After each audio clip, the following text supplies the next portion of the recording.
एक दमकल कर्मी फायर फाइटर ड्यूटी के बाद घर लौट रहा था और ट्रेन में सो गया था। ठीक उसी समय उसके पीछे की सीट पर बैठा एक लड़का एक खिलौना दमकल गाड़ी से खेल रहा था। अचानक उस लड़के ने खिलौना गाड़ी का सायरन बटन दबा दिया। जोरदार सायरन की आवाज से नींद में सो रहे दमकल कर्मी की नींद टूट गई और वह चौंक कर उठ बैठा। उसके अचानक हुए प्रतिक्रिया से ट्रेन के बाकी यात्री भी डर गए। आवाज सुनकर दमकल कर्मी को होश आया और उसने देखा कि वह ट्रेन में है। वह तुरंत यात्रियों से माफी मांगता है और फिर अपनी सीट पर बैठ जाता है। फिर वह पीछे मुड़कर उस लड़के को देखकर एक मजेदार चेहरा मजाकिया सा मुंह बनाकर बनाता है और लड़का भी हंसते हुए वैसा ही जवाब देता है।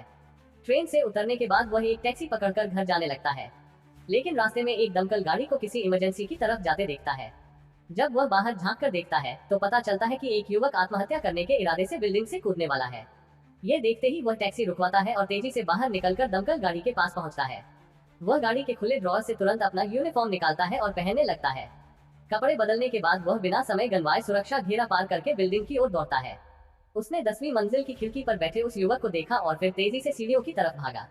वह जल्द ही बिल्डिंग की छत टेरेस पर पहुंचता है और पहले उस युवक की स्थिति की जांच करता है। वह कुछ बोले बिना ही जमीन पर रखे रेस्क्यू इक्विपमेंट को उठाता है और अपने साथियों की मदद से जल्दी से रस्सी से खुद को बांध लेता है।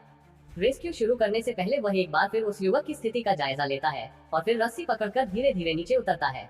नीचे उस समय युवक पूरी तरह से टूट चुका था और बिल्कुल भी दमकल कर्मियों की विनती नहीं सुन रहा था।